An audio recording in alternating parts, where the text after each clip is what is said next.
Um,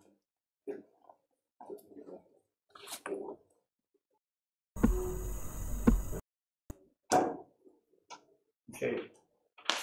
So then the final thing we need minimally, the absolute vanilla case, is a model for mutation.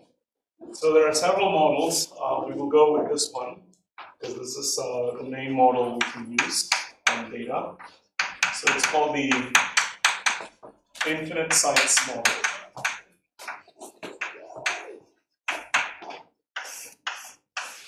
And that's due to Kimura.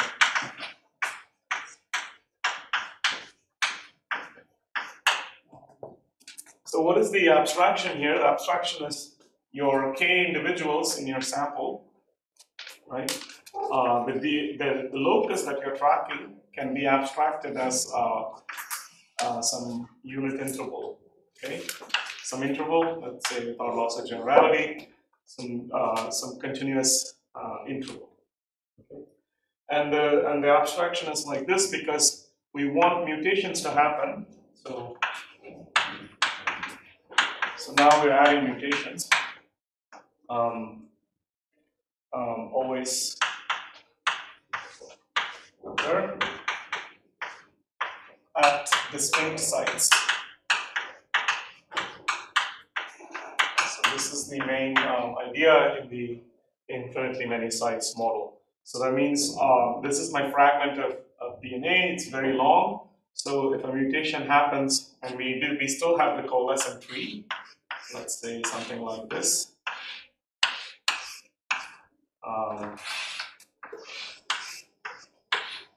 And these are my, say, 5 samples. Then what you want to imagine is that at each individual there is this unit interval sitting here, right? 0, 1, and so on. So the same, and these are homologous, that means they come from the same part of the chromosome.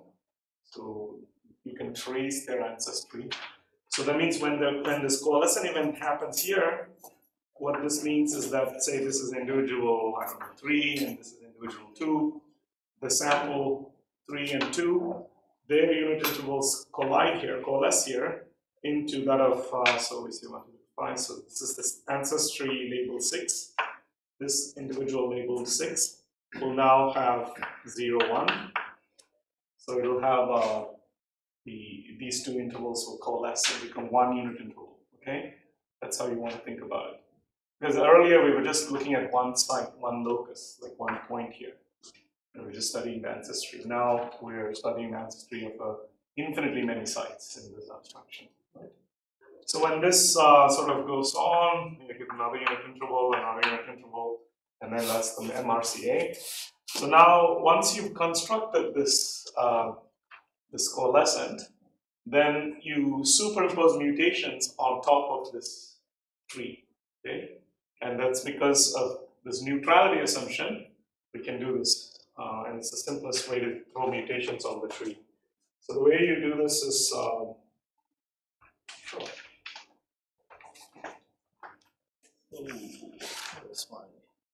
yeah.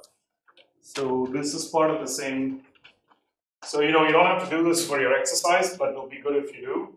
So the way you do the mutations is after generating the genealogy, you add mutations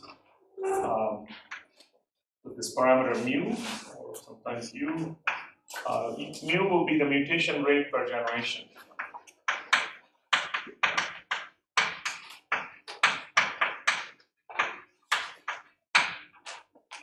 And then you define this new quantity called theta. So theta will be 4n mu. Okay. So this is basically the mutation rates also have to be rescaled, right? Because remember, time was scaled by 2n units. We just put an extra 2 here. You'll see why later. So this is now in the rescale time units. This data. So here's the algorithm for throwing mutations. For branch I, going from 1 to 2n minus 2. Remember, we canonically label the branch lengths by the label of the node, the lower part. Right? This was branch 3, and this was branch 2, and so on. This was branch 6. Right? So we march through the branches, the lower ones, and then the others, all the way to 2n minus 2, because there'll always be 2n minus 2 branch lengths, total number of branch lengths in a tree, coalescent tree for n samples. Here is the, so you would, you would throw x mutations on the ith branch according to this Poisson random variable. So this Poisson will be, here is the mean of the Poisson. That's how you parameterize a Poisson random variable. Which we'll get into in a second. So you have to now look at the branch length of, or the coalescence time for the ancestor of the ith node. Right? That's why we define this ANC functions. So you look at the ancestor of I, right? So this is 3 is your I, right? Then the ancestor of I is 6. So you look at the time, the time at which this event happened. So that'll give you this, and then you subtract it from the time of the ith individual. Okay. So this is how you will get your. So this will tell you. So the Poisson distribution has takes as its values 0, 1, 2, 3 all the way. Okay. It's this. That's the state space of Poisson. And who knows so we haven't seen Poisson but who knows the probability that the Poisson random variable takes a value x? What is the probability of the Poisson random variable? With, let's say this rate, let's call this rate lambda.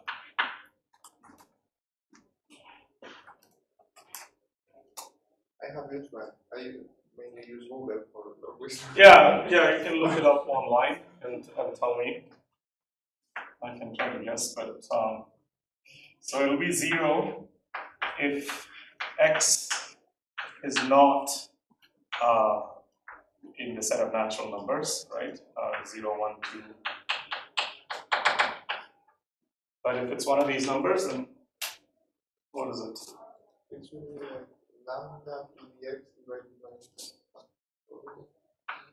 Okay, so is anyone looking online? Lambda x e to the minus lambda x. Something like this. I'm not sure you should have the x. Okay, let me just look online. E to the lambda minus lambda just. Okay, yeah, okay. There's no x factorial. X factorial. So here is the Poisson distribution. So let's see. Yeah. I think this takes me to. But it's e to the minus lambda. There's no x. Yeah. So lambda to the x e to the minus lambda over. So this is basically a Poisson random variable, and we kind of haven't gotten into it. But the way you construct the Poisson, just quickly, is you've already seen Bernoulli, and you know sum of n Bernoullis is binomial. We saw that in the morning, right? Now consider this situation. Consider a binomial random variable with n and some parameter, let's say p. Okay. Now what we want to do is we want to consider the situation when n goes to infinity. Okay. So, but then p is going to 0. such that n times p approaches some constant lambda. So this is the construction for Poisson.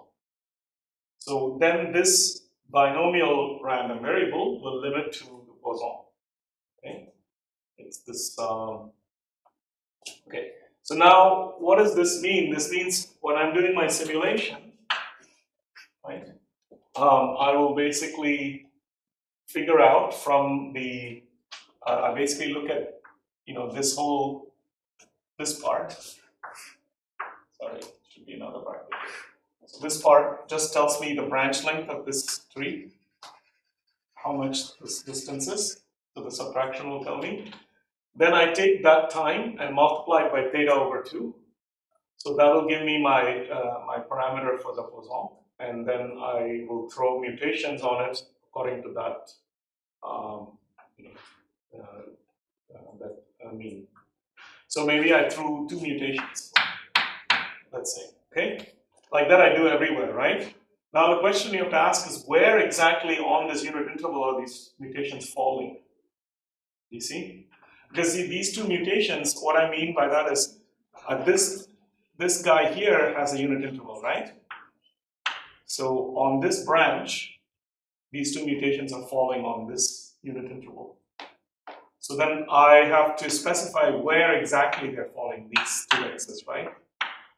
For that, the simplest construction is choose a point uniformly at random from the unit interval and place those 2 mutations on it. Okay, or how many ever comes in.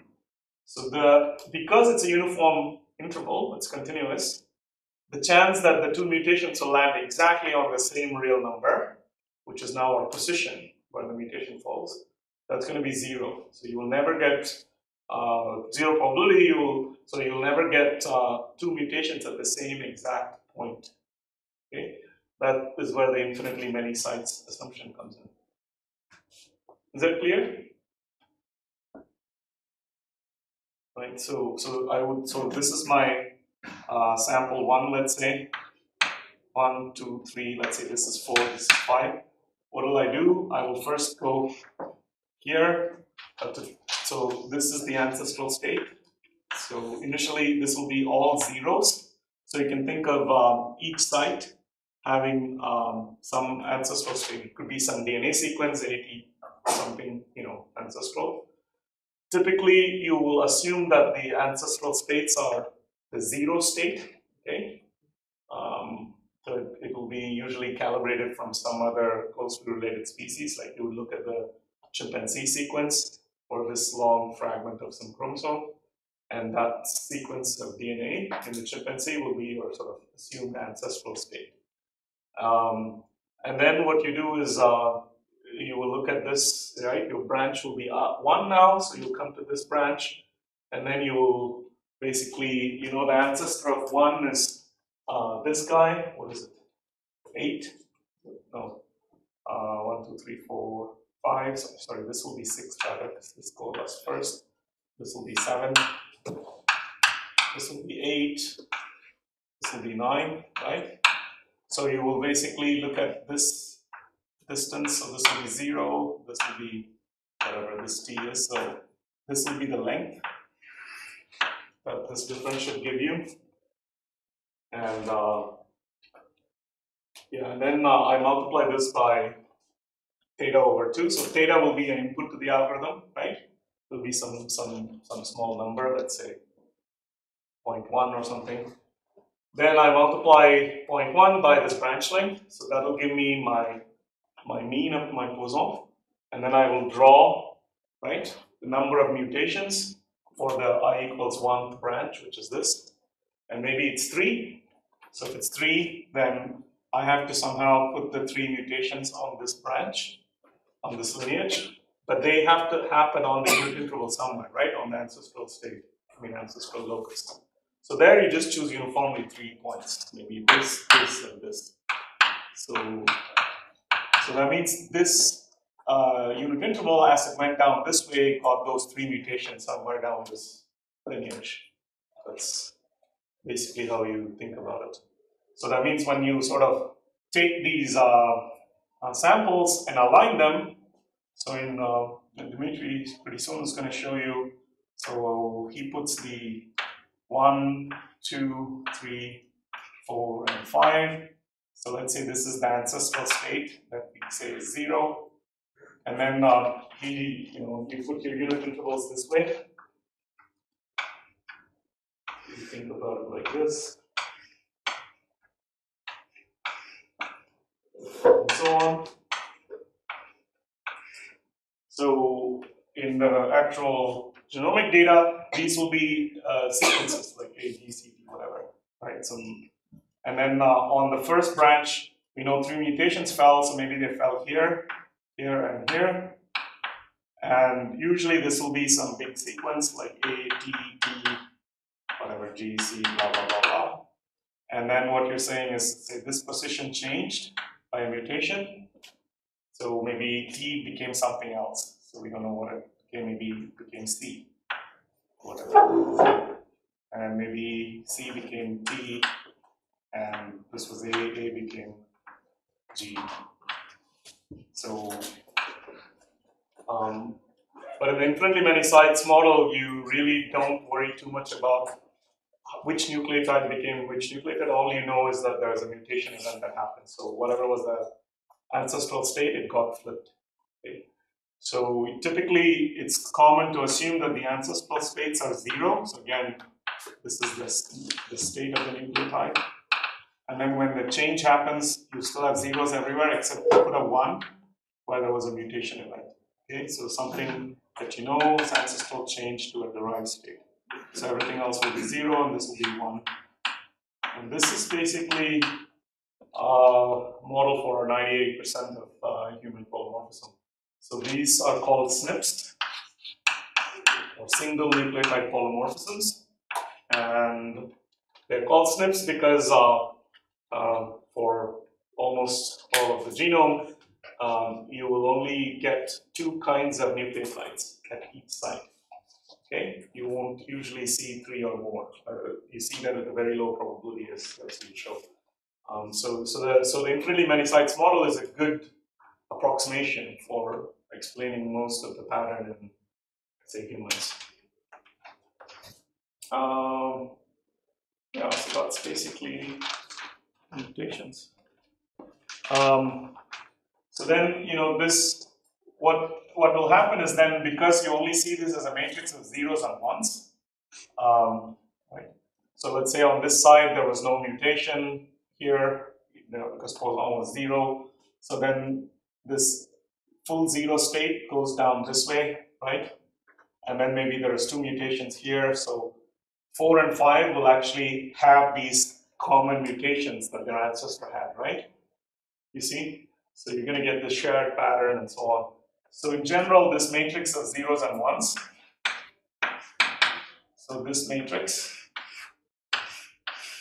and typically having known of the ancestral state, this is called the binary incidence matrix.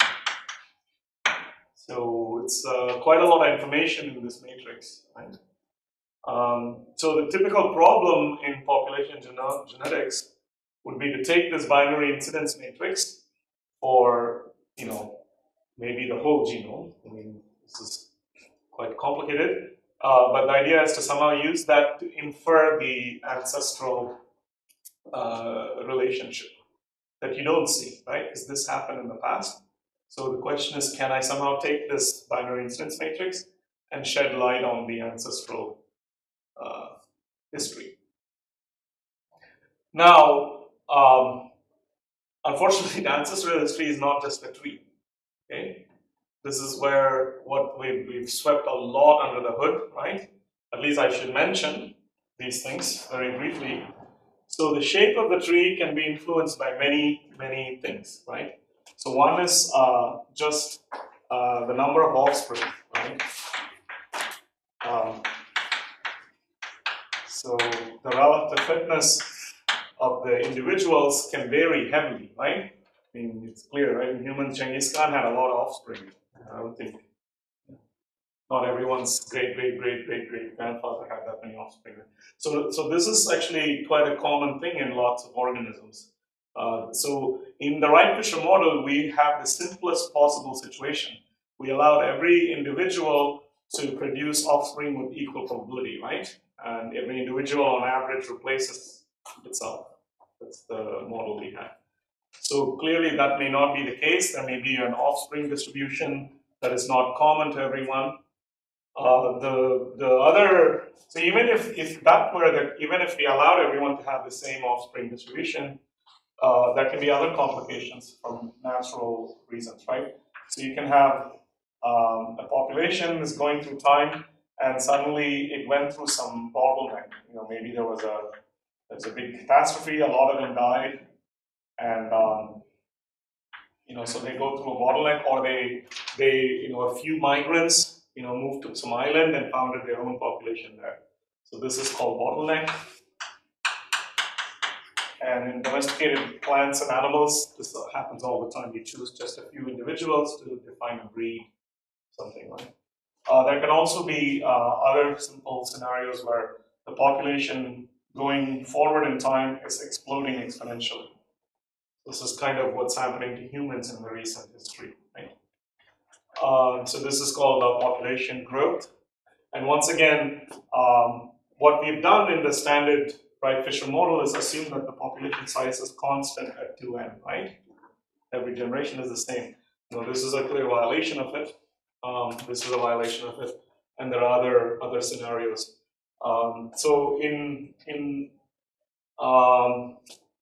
Yeah, but this is at the level of number of individuals in the population. There are other things that can happen locally in the genome. So once again, what can happen locally in the genome is that there may be some advantageous allele. I don't know, maybe, so the current sort of theory is that, you know, I don't know how true it still is, but in the Baltic states, there was some rare mutation which did not have as much melanin, and it was very useful for vitamin D or whatever. So that's why it has spread the light-skinned people sort of coming out of the Caucasians or whatever. So there is a whole theory, it's hard to test this, but the idea there is somebody had the beneficial mutation because the environment had very little sunlight, and so that particular beneficial mutation is localized in some tiny part of the genome, right? So then how does that actually fix in the population? That's basically through what's called selective speed. So if this is some chromosome where this advantageous allele is, and then remember we have recombination, so this is the other main complication, right? So this tree is for a fragment of DNA that is not recombining, right? When it goes back in time, it always finds only one parent, right? This is the whole haploid model. But truly, this is not the case. So if you're looking at a long enough stretch of, a gamete, remember I said the gamete actually comes from a recombination event of its own maternal and paternal copies, right? Whether it's egg or sperm. So if we look at a large enough stretch where recombination can happen, these graphs become more complicated, okay? After Dimitri, I'll see if I have time and I'll explain something called the ancestral recombination graph. So the basic picture here is if you track one lineage, so one individual,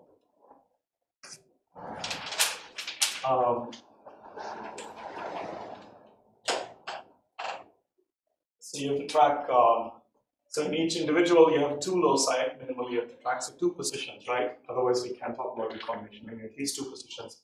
So this is one individual, and let's say we have one more individual. And if you're tracking the two loci, so if there's no recombination, it'll keep going like this. But if there's a recombination event, then it can break. It can break into two. So whatever. So you can think of this thing going its own way and this thing going its own way. Okay? So it's not in the same individual anymore. So when this goes its own way, it'll pick up its second locus from whoever it's recombined with, right? So it's really a two thing here, but we're only tracking what was in the sample. So this clearly is not a tree anymore, right? It branches backwards in time as well. And then coalescence even can still happen, you know. So this locus, say, keeps going, and eventually, let's say, this guy coalesces with this guy. And so this is a coalescence event. So they can coalesce backwards in time and branch backwards in time. So this makes it very complex. So what this means is, if I look at just one locus at a time, I'll still always have a tree. I'll still have always a coalescent tree, okay? Because that's just one locus, right? It's always going to find some ancestor. But the problem is, as I move from one locus to another locus, the tree itself will change. So this is the recombinational effect. And so everything we studied so far is only applicable to one locus at the end, you know, or a stretch of loci where there is no recombination. Let's say like mitochondria or most of the Y chromosome, we can apply the theory. But once you move to autosomal loci, and we're looking at long enough stretches, then the tree, the coalescent tree itself will change as we march through the genome. And there is something we need to account for. So when the coalescent tree is changing, what happens for a particular locus that's under sort of what's called positive selection, or you know, the individual with this particular mutation has lots of offspring, then what will happen is with recombination things will get broken up, and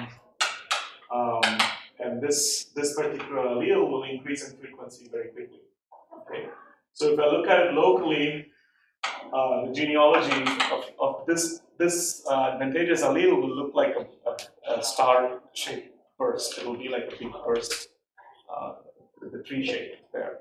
And these trees will be normal sort of coalescent trees, but this one, so if I look at it across the population, this will be very similar to an exponential growth, but locally around that locus.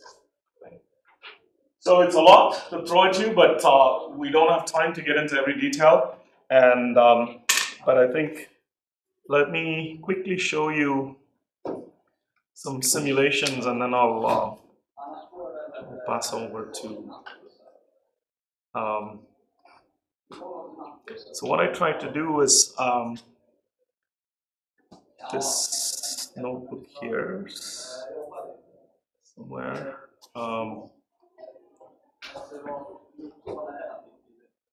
Yeah, we tried to do a bunch of stuff last time, but so let me tell you the main.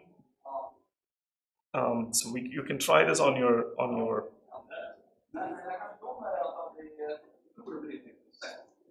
you know, you can just try and type this.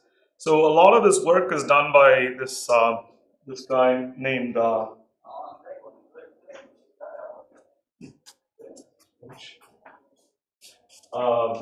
Dick Hudson. So he's this professor at the University of Chicago, and he wrote this simulation program that everyone uses called MS.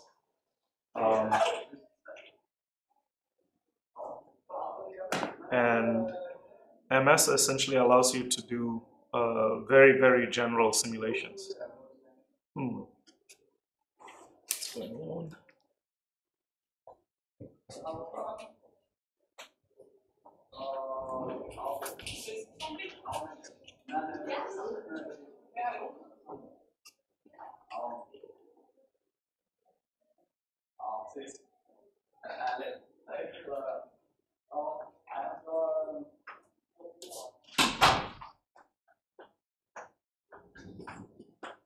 It's turning on.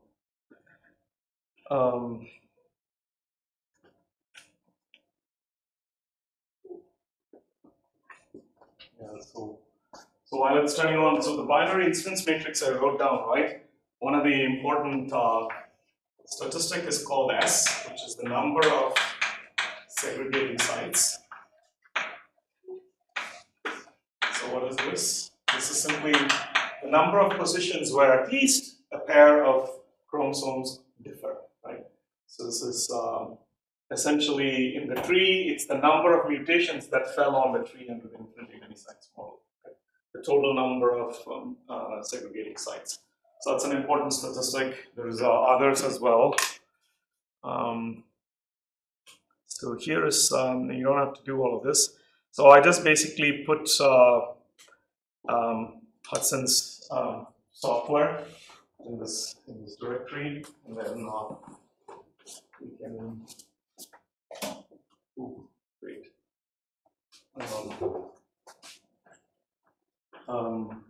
So we can just call, and all I'm doing is compiling this, so you don't have to really do this.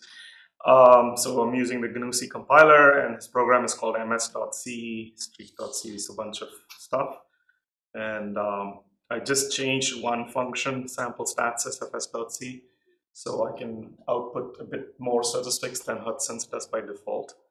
But otherwise it's just the same. And once you compile it, you can then run this, right? I'm just calling ms from the command line, and it basically says too few command line arguments, and this is the full help, basically, command line help. So you can give it various options. Lowercase t is theta. It's the theta, exactly the same theta we described for 4 times n 0 times u. It's exactly the same. You can also ask it to output the tree with the capital T option, and there's a lot more. So you can give it some recombination rate row, which is now specifying the rate at which, as you go back, the DNA sequences will break and go into 2 parental states. And okay, there's a lot more. I didn't explain to you population structure. So you can have a matrix giving you rates at which individuals go from one population to another. So there, currently we have only one pan-weak population because all the samples come from this random mixing ornithing model. But you can have like 2 or say k different subpopulations, and each population there is random mating. So you can draw samples, say k samples, say 2 from here, 3 from here, 8 from there, and so on. Okay. And then the question is, how do you model this migration between different islands? It's called the island model. Then basically, as you go back in time, coalescence will happen if the individuals are on the same island, just like we did before. But then with some rate, mij, migration will happen from island I to island j. So some of the samples will move there, okay, from one I to j. And so if they are in different islands, then they can't coalesce, obviously, right? So they have to wait until they get in the same island. So migration rate, if it's high enough, it'll change the coalescence times, right? Because now you have to not only wait until the coalescence happens, but you first wait until the samples are in the same subpopulation, right? Before the coalescence can happen. So, I mean, all of this is bells and whistles. In fact, migration is a whole chapter in Rick's book, and recombination is an entire chapter. It's the next chapter. So we can't get into all of this in a hurry, but just appreciate there's a lot more that can happen in this ancestral relationships. What else? So yeah, Hudson's thing allows you to simulate quite a lot of scenarios. So here is a little example. So I'm basically simulating, in the simplest case, I'm simulating 3 individuals. So let me just do this. So 3 tells me, oh, maybe I have to do T. Yeah, so I'm going to put a very high mutation rate. So this is producing 3 samples and 2 replications. So this 2 is the number of replications I want in my simulation. And so this is why the 0s and 1s you see. This is the, so these are the positions where my mutations happened. I have 17 segregating sites. In total, 17 mutations fell according to this Poisson process on the tree, where my theta is very high. I set it to be 10. So a lot of mutations are happening. These are the exact positions on the unit interval where the mutations fell, the 17 of them. And then this is exactly what the pattern is. So individual 1, individual 2, individual 3, right? So some mutations are shared. You see this pattern 1, 1, 1, 0, 1, 0. This, yeah, this sub pattern. Okay, this whole thing. Yeah, these two things are identical, right? They're the same sequence of ones and zeros. So that means all the mutations that happened happened in their ancestral branch. So that's why they have completely shared states, right? And this one's very different because it's probably one of the lonely ones, probably. Right. Yeah. So there's a lot of variation. So if I increase this to 10, right? So now I have 24 segregating sites, and now I have this binary incidence matrix. So these are my 10 individuals, 24 positions where the mutations happened, and here's my 1 is my derived mutant state, and 0 is my ancestral state here. Okay. So clearly this is a lot, right? Sometimes 17, sometimes 38, and it's exactly the same parameter. So these mutational patterns have a huge variance. So then the last thing, yeah, so then what you can do is you can set this capital T, right? So let's just do this capital T first. So the capital T says, just give me the tree, actually, okay? The coalescent tree that's there. So here are my 5 samples, and so for each 1, 2, 3, 4, 5, it gives me this tree. This tree is so-called Newick formatted tree, okay? So there is a way to interpret it. So here's 1 and 2. They form the first branch, right? So we have 1 and 2.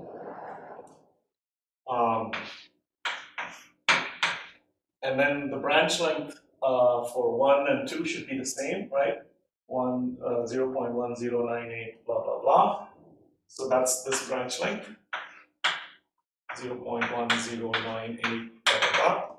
And then you see there's a colon and there's a branch here.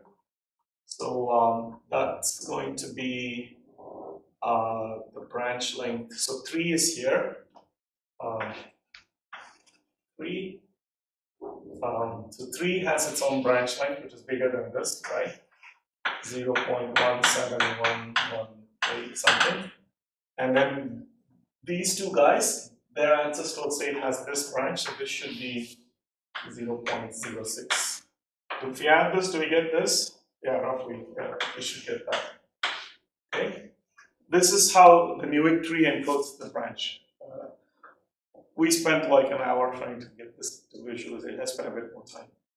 Okay, you guys are grown up now. You don't need to visualize everything. So that's what's the information in the tree. Now let me add another complication. So if I do, okay, so now I have, I don't know what this 1,000 is. So now I'm going to add this lowercase r, right? This is my recombination rate parameter. Oh yeah, right now I have to tell how many sites there are. So if I have my recombination parameter, recombination rate to be 1, now look at this. So for this first realization, in fact, there was no recombination event. So all 1,000 sites, I said I wanted 1,000 nucleotide sites. All 1,000 sites have the same exact tree. That can happen, The recombination rate is low enough, so no recombination actually happened. So you get one tree, the same tree for every one of the 1,000 sites. But now look, this one for the first 75 sites, we have this tree. For the up to 267, we have this tree. And then from 268 to 347, we have another tree. You see the local trees are changing now, right?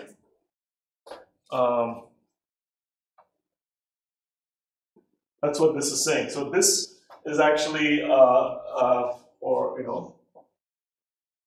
for a partition of the sites, the trees are changing. This is called the ancestral recombination graph. Well, I didn't go into the theory of this, but basically it's this cartoon we have to chase for another, I don't know, 90 minutes properly on the board, and it has its own Markov chain, it has its own state space, and but locally there will be a whole bunch of trees. Okay, so all right, I think I'll sort of let Dimitri take over now.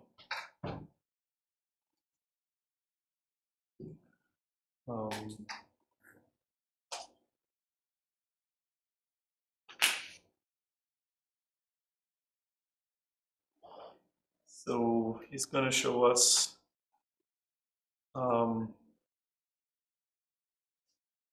to analyze large data sets now. So what we want to do is go to 2015 05, the PopGen course, refresh it. There should be two notebooks now, Hail Databricks and GWAS Databricks. So let's open this, and that should take us to his published community edition. And I just want to import notebook, right? Copy this. And then I go to my community edition. And I'm going to just paste it here. Create notebook. Oh, do I say import notebook? Yeah. Import from URL, and then I paste that URL here. This is everyone here.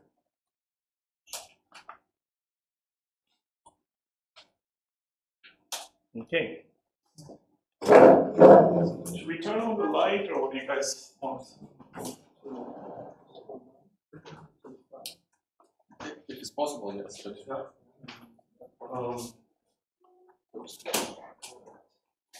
Or I'm not sure. I don't know how to control this, so yeah, it's going off. Which folder was it in the GitHub page? It's on GitHub, it's on the SDS website, population so I can genetics show you. page. So if you go to the population genetics Is it open here? page, no, so you have to go to 05, which is go down. Yeah, the one. And then that. Yeah, it's on this page, population genetic part. Is it somewhere here on the right? Yeah. It's here, right? Yeah. Yeah, it's just below. 5. Yeah, just. So yeah, you click this 5 on the left. This one. Let me see. Yeah, you click this 5. Yeah. And here down you have 2 notebooks. So you can open the first one first. Yeah, so I took the course, like similar course in data science last year. And it was a bit lengthy in this course. We also had time to do small projects. And we have done this project, like me and Evgen Reznik. He is not here today. He's a student here at the map department. So these are the links to our GitHub pages. Yeah, so this is Evgen. I think you have seen him. This is my page. And what we have done is there is a so-called HAIL project, which is basically aims to analyze big genomic data sets in kind of distributed cloud computing systems. It's written in Scala, but to make it user-friendly, they wrote Python code on top of it. So it's, in their view, I think more user-friendly, and most people use Python. But what we have done for this project, we took Databricks notebook, this analyze 1000 genome notebook, so we can open it. Yeah, it's published on Databricks. Oh, they move it. Let's see. Okay, now it's even in archive. But basically, it's a notebook, but it's written in Python. We took that one and removed all the Python code and kept only Scala code. So today I'm going to present you Scala code It's a bit more difficult to follow because documentation is for Python, but I will show you a little later how exactly we did different functions. But why it's good in Scala, because if you want to develop some function or write some code, it will be easier for you. You can write directly in Scala and contribute even to this Hail project. That was actually our goal also to contribute, but we didn't have much time to do a lot, so we've done quite simple things here. Yeah, so before I start, I would like to add a little to the introduction done by us. So genomic data is growing very fast and it's getting really big. There is even paper, as you can see, it's called astronomical or genomical, because the argument in this paper is that genomic data is growing very fast, it's getting very cheaper, so we produce so much genomic data that it's even more than astronomical data. And I think somewhere it was even comparison with YouTube data that it also grows faster than YouTube data. There are thousands of videos uploaded every day. And the main reason is the advancement of sequencing technology. So sequencing technology is ability to read DNA. So basically, when you take this molecule of DNA, which I was presented previously, it's very, very long. It's like 3 billion, like for human, for example. But it's getting very cheap. You can sequence one human genome for $1,000 and it keeps decreasing. So there are already thousands of genomes, like for human genomes. But there are many other organisms which also have their genetic data sequenced. So we have a lot of data. And the problem now is that often we don't use all the potential of the data. Like many labs, they just sequence, they do few analysis, and then they upload this database, like this data to the databases, so anyone can access it. You can do a lot, even now with all the human genomic data is available online, and we're gonna use some of it today. So as you see, it keeps growing, it grows very fast. Yeah, so we have this, I don't know, even like this is petabytes, and this is, I don't know how you call this one, but it's a lot of data. Yeah, this is the cost. As you can see, it decreases very, very fast, and now we're at 1,000. And it keeps decreasing. There is some slowdown in recent time, but I think quite soon it will be very cheap, and anyone can sequence his or her genome if you want, of course. So the idea of sequencing, you cannot take one chromosome and read it from the beginning to the end, because it's very long and it's very difficult also to keep it intact, because DNA breaks if it's out of cell. So what is done, usually you take DNA and chop it into many small pieces, as you can see here. So this is the chromosome, for example. You take part of this chromosome and you chop it even further into small pieces, and then the machine can read this one small piece. So in the end you get a text file with many pieces, and you don't know how they are arranged in real life. What you need to do, you need to find the overlaps in these small fragments and do the alignment.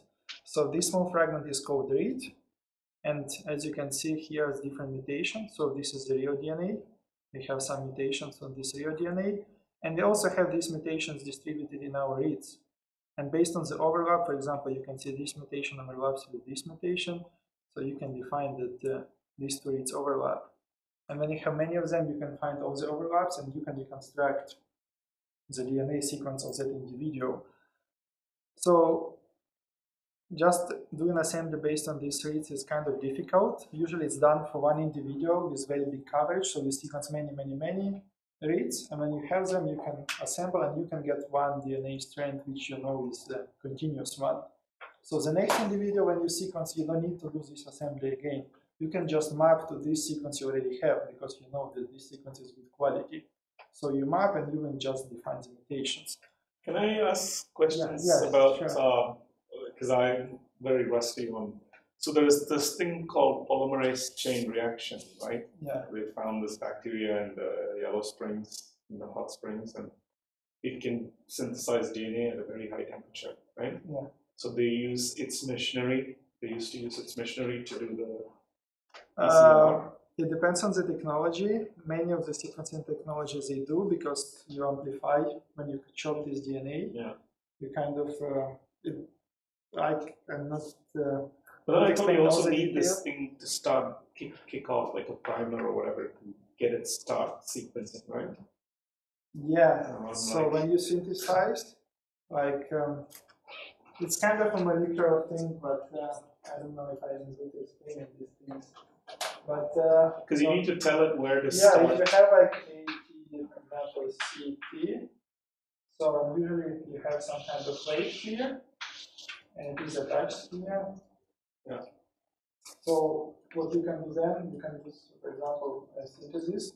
So it will synthesize like A here, and there is some color things attached to the A molecule. So when it is attached, this one is released, and it ends, I don't know, like blue color, for example. Yeah.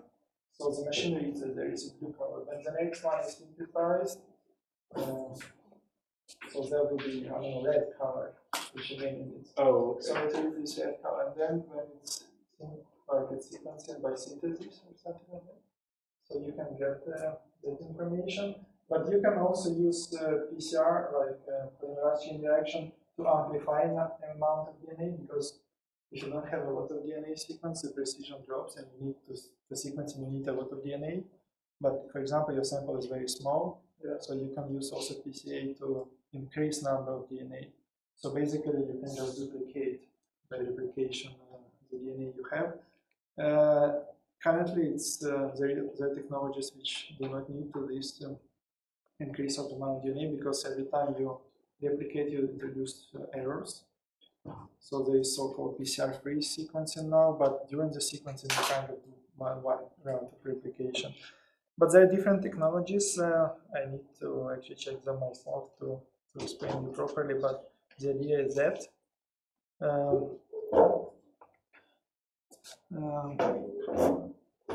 can I just go here? Oh.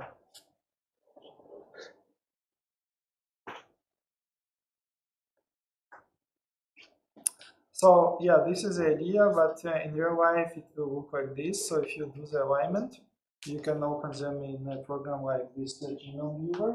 So basically every gray line here is one read. So when you align them all, you can find some. If it's gray, it means there is no variation. So these are letters, these are all the same letters. So basically all letters here are the same as in the reference. But sometimes you have the differences, like due to some mutation, for example. As you can see, for example, here you have alternative values. So some individuals have G here, while others you have other letters. So I think I highlighted here. So yeah, in this side we have A and G. So some individuals have A allele, which is the reference one, and some will have G. This is the alternative allele. So this is a variable site. So this is so-called SNP, so it's single nucleotide polymorphism. And this is what Ras presented here. So in this matrix, you only have variable sites, because here there is no information. Everything is the same here. So usually when you do the analysis, you can remove this part. You only keep sites which are variable. And that's what we're going to do next. Yeah, I don't know. Stop me if something is unclear. Yeah, I never presented for non-biologists, so I may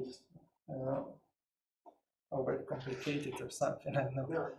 Yeah, what's. So then, what you say is that you just want to study the parts of the genome that are different between people. Yeah, because that's where the information is. For some analysis, you still need non-variable part. For example, if you want to estimate the diversity, generate genetic diversity. So you look at the differences in these sites, but you need to scale the non-variable sites if you want to see the diversity. For example, you can say like we have 1% diversity. It will mean that on every 100 positions, you may have one variable site. But also, like the mutation model I wrote on infinitely many sites model, you actually do keep the you keep. Remember, you have the unit interval, right? Mutations fall somewhere, but where they don't fall is also important, because if they don't fall, it's still a Poisson realization, right? Poisson random variable can take realization 0. So not having mutations in a long stretch actually has information about the data itself, right? Because yeah, it's the per locus mutation rate if you're after. Then it's, but I think what he means is, yeah, you can just keep the position of where the mutation happens. So then from the consecutive position of segregating sites, you can reconstruct all the places where nothing happened. Yeah, and when you create this file, you will see later, you keep the information of the position. You can say, okay, this is position 100, and this is position 200. So you know that there is distance of 100 positions between them. So if you have only one fragment without mutations, like no variation, you kind of still have this information. It's a bit tricky also because you don't genotype all the sites. Sometimes you have missing data. That's also a problem because, as you can see here, the coverage is not even. For example, this part is covered very good, so you have many reads. But here, for example, you have only half coverage.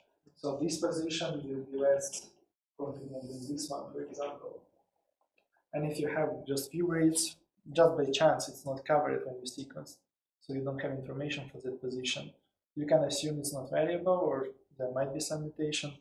It's complicated in real life.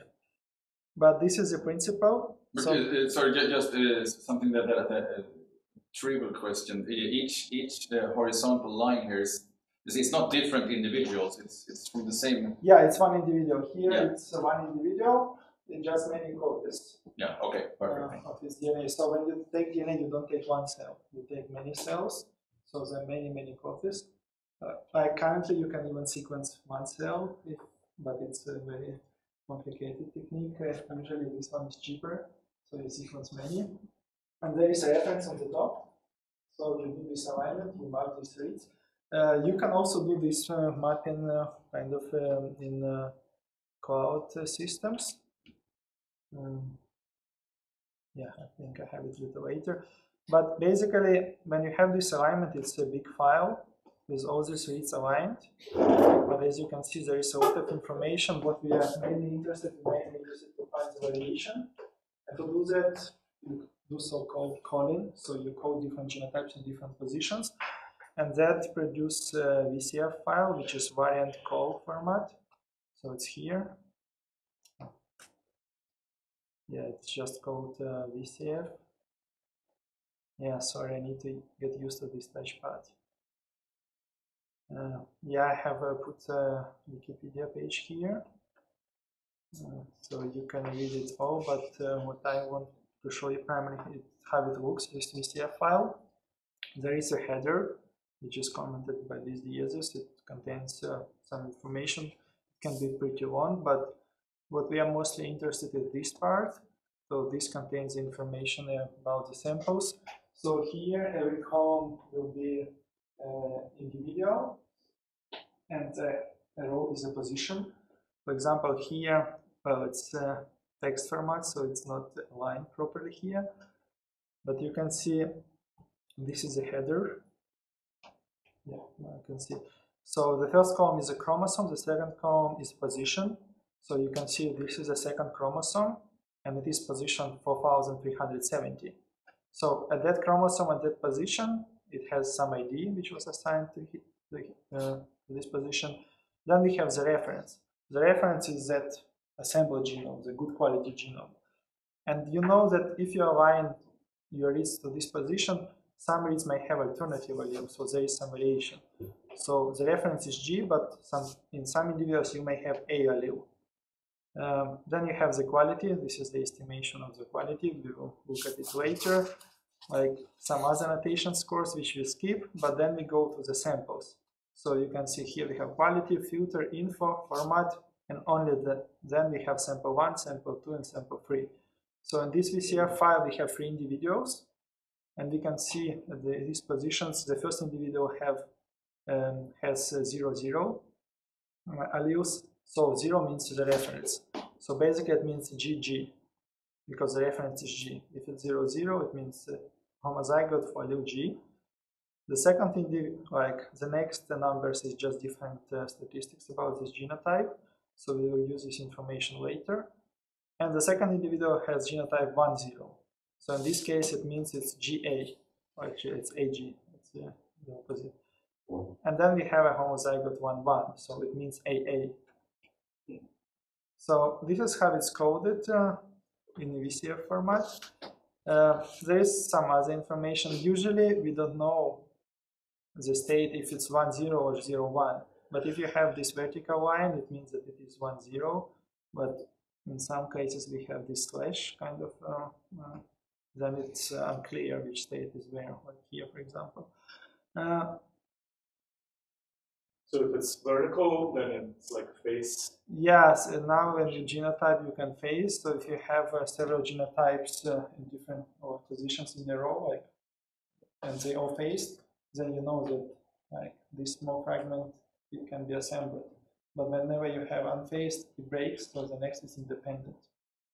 So it can be phased here and phased here, but we don't know how they combine if there is some phased part here. So it's another complicated issue for phasing. So usually, I think some of you who are biologists here, you know how it's processed. So you do the mapping, you do the genotype calling. After the genotype calling, you also need to do a lot of kind of base quality recalibration, because there are a lot of errors. For example, even when these small fragments are sequenced, there is more likely you have error at the end and at the beginning of this read. So it will introduce you some problem. If some region covered with small number of reads, it additionally introduces problem. So there is a lot of confidence and kind of problem in genotypes. So you can estimate various parameters to get this final VCF file before you do it. In the big data scale, you can use the project Adam to actually do the alignment and perform the genotype. Not right. Yeah, it's here. So I'm not going to cover Adam here. It's kind of complicated even for me to make it run and work. It's possible to start running it on the Databricks, but I faced some errors which I was not able to solve. We have documentation. I have a link, I think, here. Yeah, I have a direct link to documentation here. So this is more for people who know how everything works here. So they have different tools here. For example, Avocado will be the genotype caller, so which takes the alignment and defines the different genotypes. And what else? They have this Cannoli tool, which is kind of a wrapper for different alignment tools like DWA or Bowtie. So you can do this alignment and genotype calling in distributed systems with these tools. It kind of automatically should be able to partition your data and process it very fast. But as I said, I just started to learn this, so I don't know exactly how it will work. I still need to try it myself. Can we run video here? Yeah. Here is a talk from Spark Summit about this Adam project. Hi, so my name is Frank Russell. Let's view a few minutes and then I will stop it. I'll be talking today about some of the work we've been doing with the Adam project and a recent recompute effort to go ahead and validate Adam on a large multi-hundred terabyte data set of genomic data. If you're interested in this slide, you have any comments about it, please feel free to tweet at me. My Twitter handle is @. For those of you, you may have seen this already today. I refer to it as the compulsory Moore's Law slide, because for those of you who aren't in the bioinformatics industry, you go to any bioinformatics conference and you see this at least 10 times a day.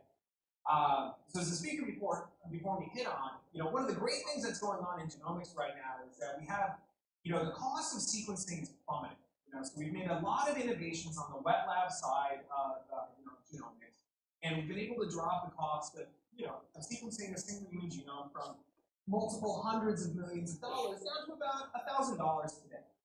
And this has allowed us to go ahead and run increasingly larger and larger projects that are trying to get at the root of what causes these diverse traits to show up. So we start with the Human Genome Project. We built the reference genome for so we have the average human genome. We went ahead, we ran 1,000 genomes projects, so that gave us what human genome variation looked like across, a somewhat representative pool of 1,000 people. And then we ran TCGA, which is this much larger project looking specifically at cancer, where we actually collected 3 petabytes of genomic data. So very cool. You know, the cost of sequencing is dropping, amount of data that we're acquiring is greatly increasing, but we're not keeping analysis costs falling at the same point in time. You know, like you see Moore's law kind of tracking there at the top of the slide. Moore's law is not falling anywhere near as fast as our data analysis costs are going. And so me, myself, I work on the variance analysis problem. So yeah, here he gives an alternative of this assembly I presented with boards. So you will see when you sequence, you get kind of this, but it's ATGC only for letters. Here he made it more human readable. you know, I work on going from raw sequence reads to genomic variants. And so the way to think of this is that, you know, let's say I'm gonna take famous literature. You know, your genome looks more or less like very long string, 3.2 billion bases.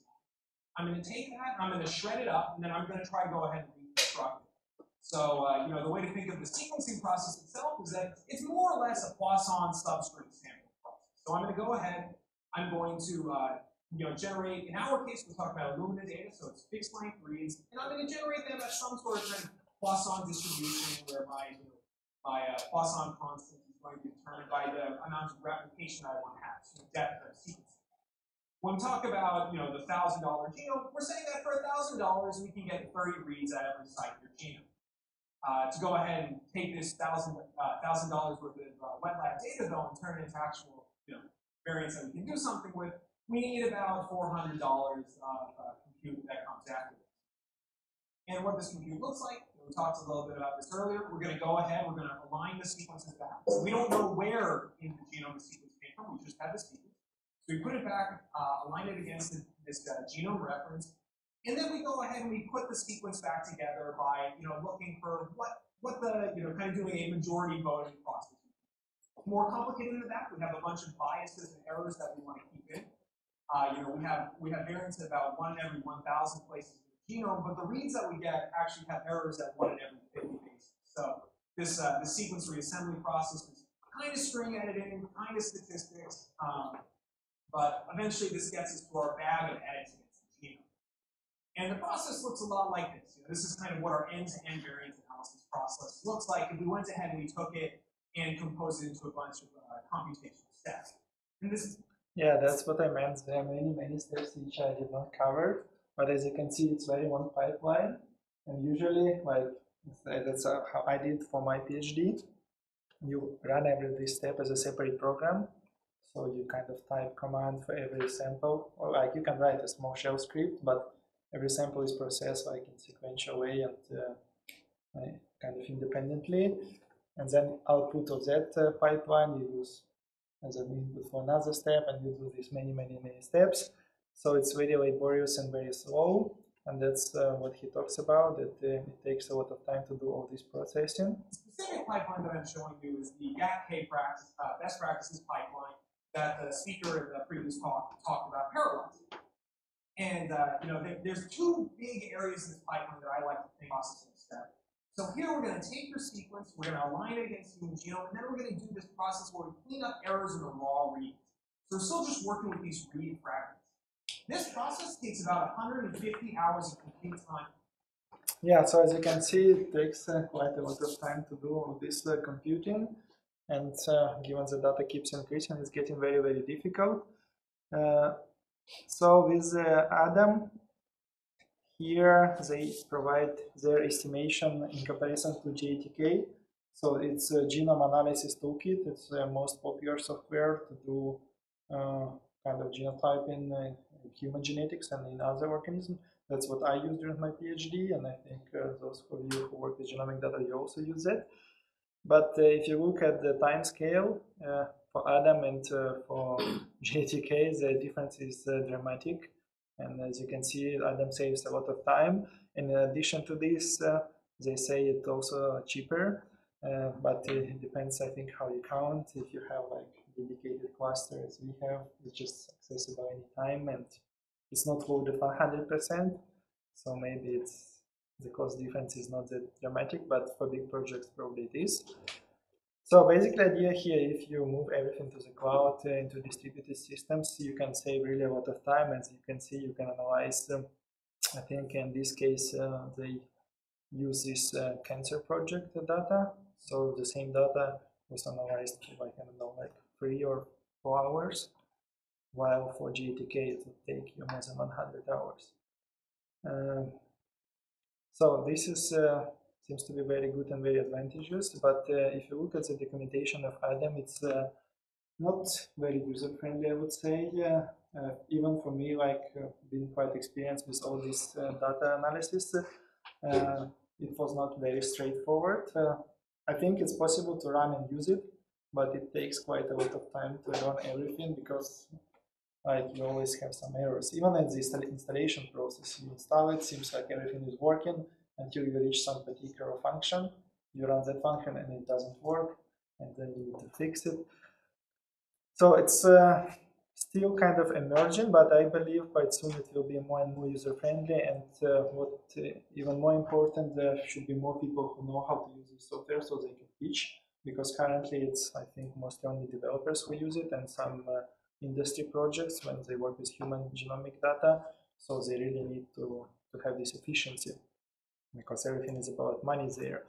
But today we're going to use everything what was after the genotyping step. So we aligned with genotype, so we know we have this VCF file variant code format. You can also use Adam to analyze this VCF file, but I find that Hail is another project which again also written in Scala, and it is based on distributed systems, and I think it's more user-friendly. At least it was for me quite easy and quickly. I could follow it very easily, I would say. So the data structure here is this one. So this is a VCF file, for example. If you assume every position is a variant, so every row is a variant. That's what I showed you before. You have chromosome position and then genotype for different samples. And every column is a sample, for example.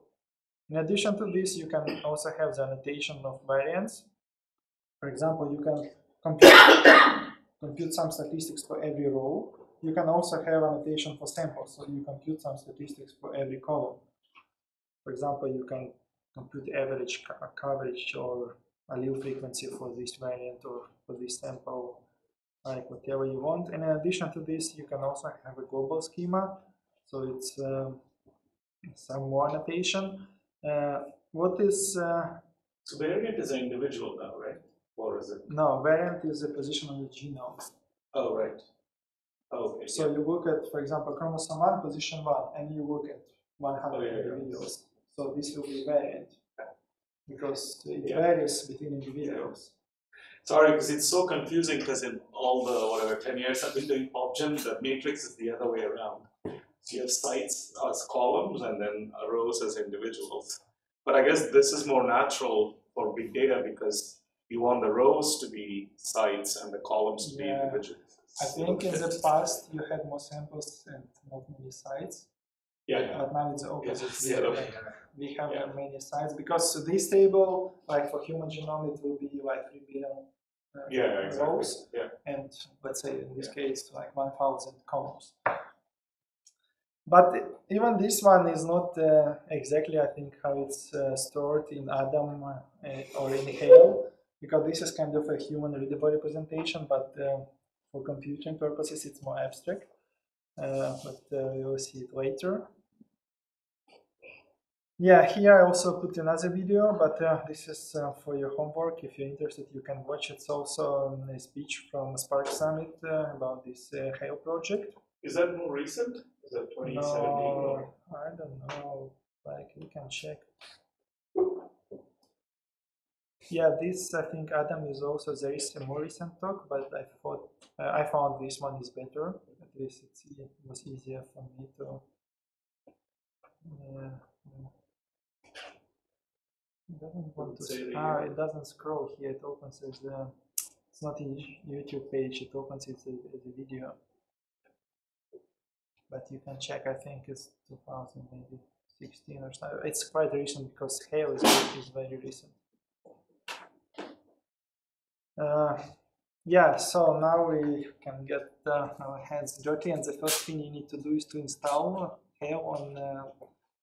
Is it fine with that? No, we can set up the cluster and then there will be Flickr. Okay. So I gave instruction here how I did this compilation and installation. You can skip this for now. If you want to do it on your own computer or on your cluster, you can follow these steps. But in the end, these steps will generate this jar file. And if you click here, yeah, it should open download page. And you can download this jar file. Is it working now? Yeah. Yeah, put it in downloads. Yeah. I think we have installed it on your machine, haven't we? Probably, but just redo it because then everyone can follow. Yeah, so next you go to this cluster page.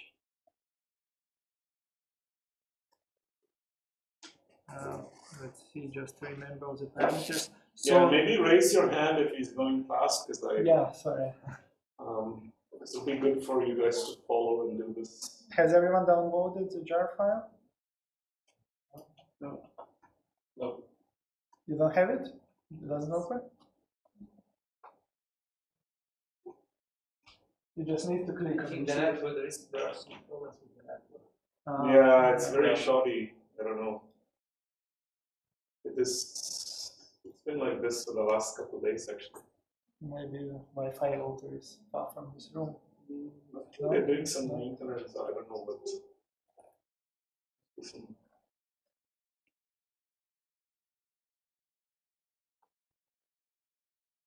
Is anyone interested in doing this course as a 2 credits for an extra project? Originally it was 2 credits. No, tomorrow is a separate course. That's a math stats course. So every day is 1 HP, right? Originally this course was going to be 2 full days. So I mentioned that if someone wants to do it for 2 credits, then you can. So if you do, then essentially this would be a good starting point for a project.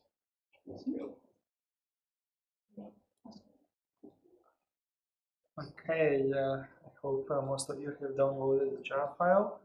So you can copy these settings here. Yeah, it's best to just double click in there, or okay, that should be fine. Yeah, but I don't want to open the editing mode. So next, as you can see, we need Spark 2 and Scala 2.11. So when you go to your cluster page, you click Create Cluster, and here you can name it Hail. And then we select, they have removed Spark 2.0, but you can use Spark 2.1 and Scala 2.11. Yeah. Is everyone on this page? Yeah. Yeah, so you select Spark 2.1 and Scala 2.11. And you can give it any name. I think you have done it in previous parts of the course. But let's name it Hail, it will be easy to remember. So on here you set Spark 2.1, Scala 2.11. And where do you paste those things you copied? Yeah, I will come to that step. Has everyone selected the correct Scala version? Yeah. And now if you click here on Spark, you can paste that code we copied before. So basically this code is just some extension for the partitions and memory usage.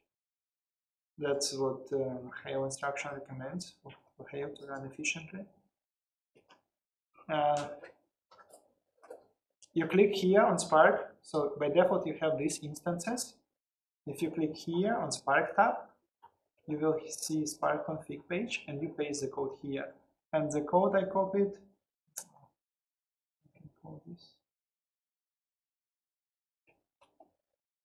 I think it's one to the left there. Yeah, I just want to close the next one.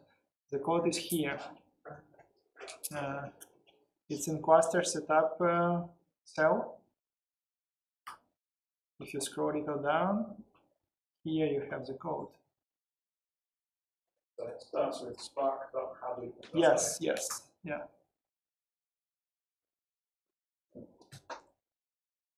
So you copy this code and you paste it in Spark config tab here.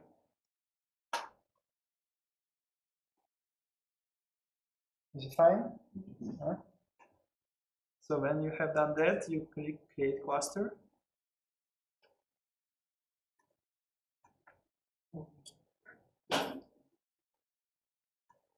Now we need to attach a library to this cluster. So you click on Workspaces, and you can go either to User or Shared. Let's go to Shared.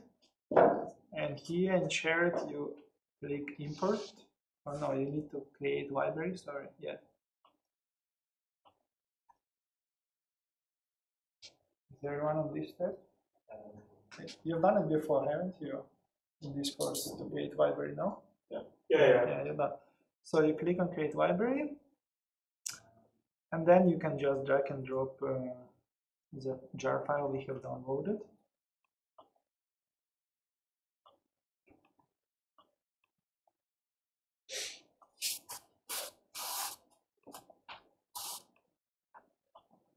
Yeah, you have to go down to the first. Yeah, so here is the jar file.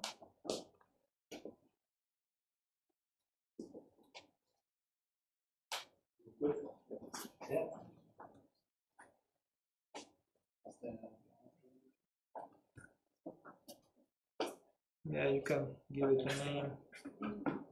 Is it an assembly jar? With all the dependencies running? Yeah, it's compiled. Yeah, It's one big. Huge. have you done this, or does anyone have questions? I realise I'm sat right at the back of the room. Is it possible to make it? Sorry? Can you make it bigger? Just shift Control plus.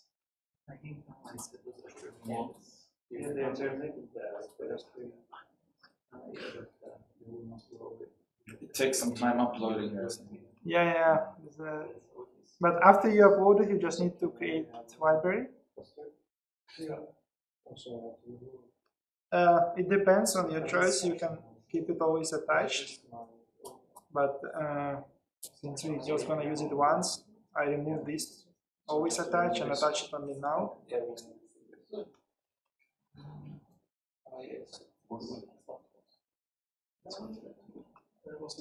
After you have done this installation, you can always access this library here where you created it. So in my case, I created it in Shared, and here this is the library. So if you click on it, you will get these settings. And this is Hail, it's the name of the cluster we have created. And now we have attached this library to this cluster. That's what we need to do.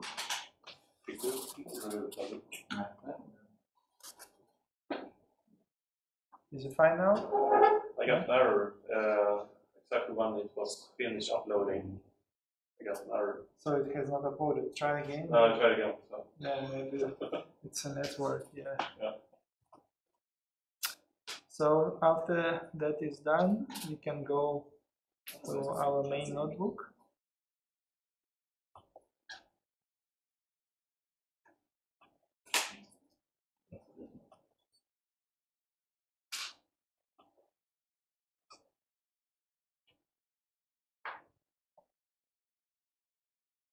Yeah, now you can attach this cluster to this notebook to this cluster.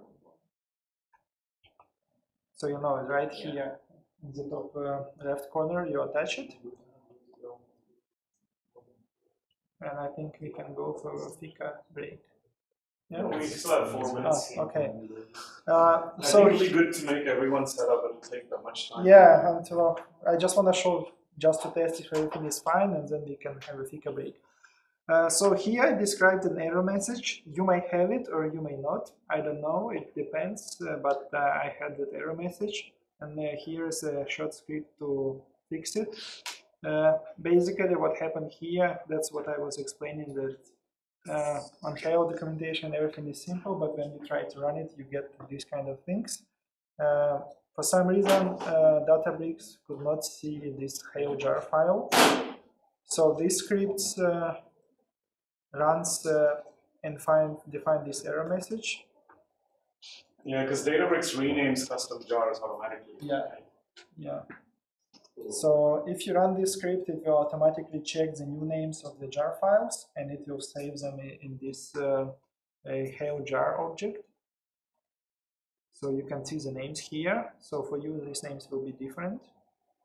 But after these names are saved, you can run this one and reassign the names.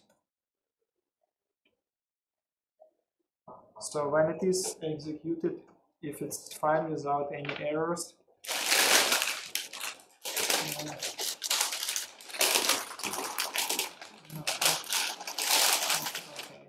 you need to click on the cluster here and restart cluster. Because everyone You have to restart the cluster again. after you have run these two cells, you need to restart. So you just go here and click restart the cluster. Yeah. And you click confirm.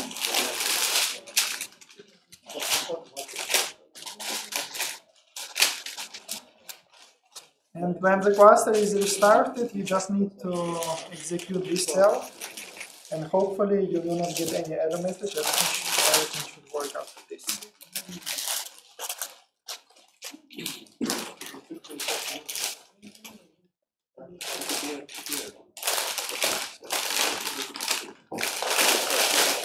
So here we import Hail and also create Hail context for further analysis.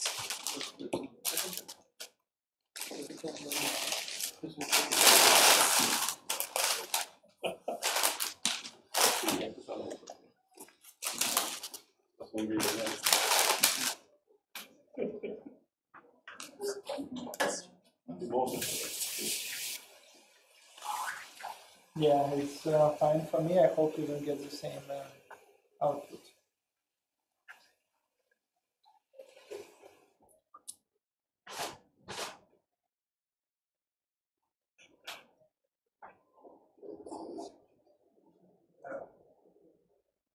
Yeah, it's working.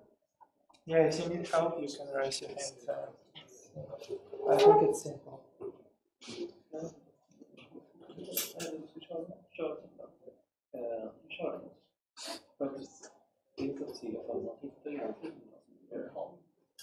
So shall we take a break?